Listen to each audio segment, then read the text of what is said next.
Cody finally responded to The Rock slapping him at the WrestleMania kickoff. And it seems like Seth Rollins joined the war against the Bloodline. Pretty interesting how WWE and the WWE fans are basically anti-Rock. But my favorite thing about the show was Becky's promo. Didn't get a good crowd reaction, but I think this was the best line of her career. She said she has to explain a lot of things to her daughter, like why is she getting bruised, why she's fighting, and why dad is fighting Maui. Like seriously, kids are like, what the f is Maui doing?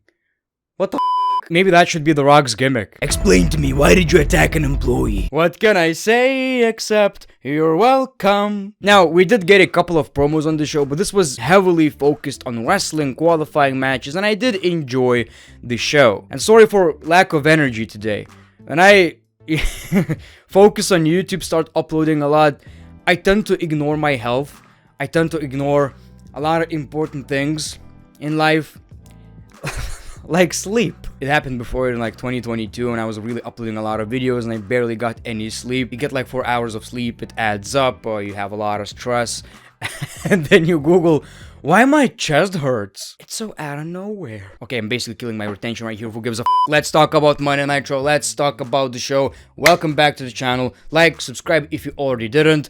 Let's talk about Raw. So one thing I've noticed is that Monday Night Raw got new graphics. Almost looks like we already moved to Netflix or something, but I kinda appreciate that. And the first match was the New Day and Jey Uso versus the Imperium, which actually slapped. I don't know what it is about the WWE presentation right now. Like, I know Kevin Dunn left and we got the new team, but it's so much better. And it's one of these things where you can't even explain, but all the camera angles, all the replays and stuff, like, it's just a lot more smooth. It's a better experience, probably just a bunch of small things, but they really add up and you feel the difference. On paper, it doesn't really look like a match you would really care about, but ended up being really entertaining, and the babyface team picked up the W, which means, well, Jey Uso probably earned the Intercontinental Championship title shot, and it seems like he's getting one. You know, people, it would probably happen in Australia's pay-per-view, but the thing is, Gunther cannot travel. It's just a bunch of legal stuff. Not that he did anything bad, of course. He didn't spit on some grandma in Australia. He just can't travel. So we're getting this match on Monday Night Raw. Again, absolutely love this opening. What is that? We got another match straight away. Bronson Reed versus Bobby Lashley qualifying match. So I kinda like this. I'm digging Bronson's new presentation. He has a Titantron. Very few people actually have that, and his Titantron is basically Godzilla. You know, he's yeah, really, he's destroying buildings in his Titantron. Very good use of a green screen. Very good use of a green screen. So we got the match, and of course, as expected, Bobby Lashley wins the match. Pretty entertaining. I also got a soundbar for my TV, and I gotta tell you, man, if you want a better experience watching wrestling, it really helps. It really helps the ring bumps. It has a lot of bass. Bronson didn't really took it well. It's really unfortunate. I had no idea he's from Australia, and apparently he always wanted to wrestle on a pay-per-view in Australia, and it's really understandable. So hopefully he still finds a way.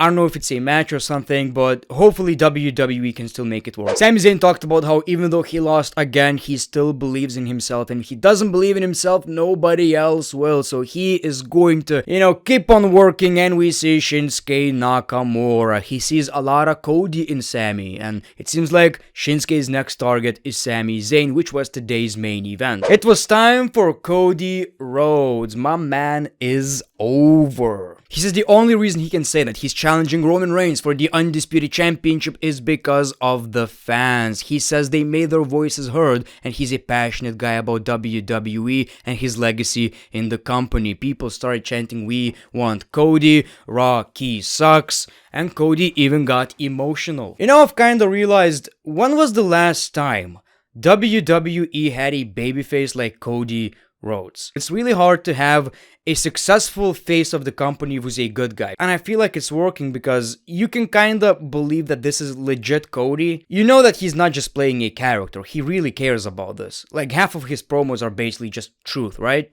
And also the fact that he wasn't selected, he just worked his ass off, and now he's the face of the company. Unlike with Roman Reigns. Roman Reigns is a good looking guy, you know WWE are gonna pick him, and that's why it didn't work. So it's just the best when it happens naturally. He says he doesn't want to be emotional because that would make him a crybaby. Of course, people boo The Rock. He showed this clip of The Rock in Pat McAfee's show where The Rock, basically called Cody's fans crybabies. For every 10 tweets, they're shoving a chicken McNugget in their mouth. For every 20 tweets, they're shoving 2 McNuggets up their ass. What? The Rock says this: all you got to do is sit back, know your role, shut your mouth, and enjoy the ride that The Rock is going to take your candy asses on. Pat McAfee, what are we supposed to do with these McNuggets? Shoving 2 McNuggets up their ass. He says, I'm a fan of The Rock. Everyone has been a fan of The Rock at some point in their lives. But The Rock slapped me during the WrestleMania 4 kickoff, and I'll hit him back. So we see Seth Rollins, who also cut a really passionate promo, basically, hyping Cody Rhodes up. He understands why he picked Roman. Seth basically said the same things we said. And he also said Cody cannot lose to Roman Reigns because Roman Reigns will have even more power. He'll show up even less. I don't think that's possible. He's tired of people like Roman Reigns, The Rock, and that's why he stepped up at WrestleMania kickoff and helped Cody. Cody appreciates it, and Seth Rollins says you don't have to fight this fight alone. He says he's one of the reasons why Roman Reigns is the way he is. And when it comes to fighting Reigns and The Rock, there is only one man on earth uniquely suited to be Rhodes' shield himself. Pretty good stuff, man. Pretty good stuff. Slowly but surely, WWE are making this more and more interesting. So it's really weird. What the hell? I still can't predict that shit. It's like, are they teasing a tag team match? But we gotta get the championship match.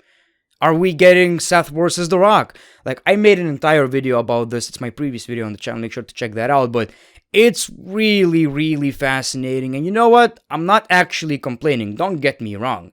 I like that it's this way. Then we got a qualifying match. Zoe Stark versus Liv Morgan. I believe this was Liv Morgan's first match on Monday Night Raw after returning, although I could be wrong, don't remember. Pretty decent, and as expected, Liv Morgan won the match. R-Truth is still delusional. He still doesn't get it until Damian Priest very, very carefully explained that he was never a part of the Judgment Day. Tonight is an execution, and R-Truth finally got it. He started calling The Miz like, can you travel? Can you get there? And The Miz is in LA. I don't think he made the call though. So we got JD McDonough versus R-Truth, and of course R-Truth lost the match. After the match, he got attacked as usual, but got saved by DIY. Backstage, R-Truth says, man, can't believe the eggs helped me. Thank you, Shawn Michaels. Thank you, Triple H. Man, I made that reference like a couple of videos ago. This whole R-Truth and Judgment Day thing was short-lived, but I gotta say, pretty entertaining. Can't wait to see what R-Truth does next. Cody tells Sammy, the fans believe in you, and I believe in you. And Sammy just hugs him. I'm watching Raw and I get these weird booking ideas in my head, like, can we possibly get Team Rock versus Team Triple H at Survivor Series? Like, I'm watching this segment and I'm thinking, man, these are Triple H's guys. So Cody, Sammy, I don't know, Owens, Rollins, Orton, whoever, versus the Bloodline. There's so much potential in wrestling right now. It's absolutely crazy. Like, it's unpredictable. It's absolute chaos. I'm here for the ride. We got Becky Lynch, and unfortunately, the promo was good, right? Like, she was spitting facts. She was really entertaining, in my opinion. But the fans were kinda sleeping, They took a nap. The fans took a goddamn nap during this promo. We did get a few cheers, but it almost seemed like Becky was asking for them at this point, which is really unfortunate. Basically, the promo was, I'm very passionate about this, I'm obsessed with this, it's been a while since I was a champion, and I'm going to win the Elimination Chamber match. We see Nia Jax. Okay, someone explained this to me. People are saying Nia is so great. She's better. She's better than she was before. I get that. This is bad. I don't care what this. Can we admit this was bad? I don't even understand. So she was basically pretending to cry, to act like, Becky, you're such a great mom. You're going to win this match, and I'm gonna win my match.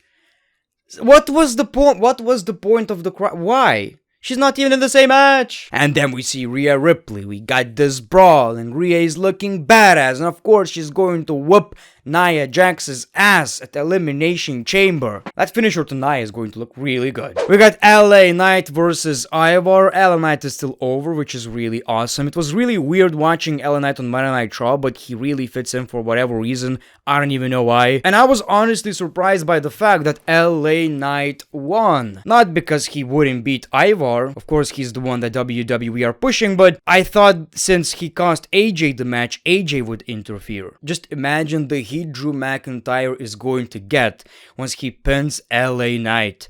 With the help of AJ Styles, I assume. Man, it's a bit predictable, isn't it? Well, I could be totally wrong. Finally, we got Shinsuke Nakamura versus Sami Zayn. If you guys remember, this was like one of the best matches in the WWE in like, I feel like 2018 or 17 in NXT. It's been a while since we saw this match, and it was actually really good. Sami was, I know he's saying he's not the underdog, but he definitely was. Like, he ate some Kinshasa, still kicked out, and he was still fighting, and it seems like he's going to win this match, but we got Drew McIntyre and Shinsuke Nakamura won, which basically continues the whole narrative of Sami Zayn is just, you know, unlucky. After the match, Drew McIntyre and Shinsuke Nakamura teamed up on Sami Zayn until we got Cody for the save. He saved Sami Zayn and saved America. I don't know. I guess when you have a this size tattoo inspired by an American flag, everything you do is for America. I assume. Cereal with milk for America. Well, anyway, pretty decent episode of Raw. A bit of a filler, I understand, but I guess it only feels this way because of what happened during the kickoff, and we're so excited about The Rock coming back to SmackDown, and SmackDown is gonna be the show that we're gonna be talking about, right? Like, that we're gonna be analyzing, that we're gonna get some details. This was just a nice little 3-hour long show. Thank you for watching. Appreciate your time. Like, subscribe if you did, and the great one. Peace, love, and hugs. It's been a pleasure.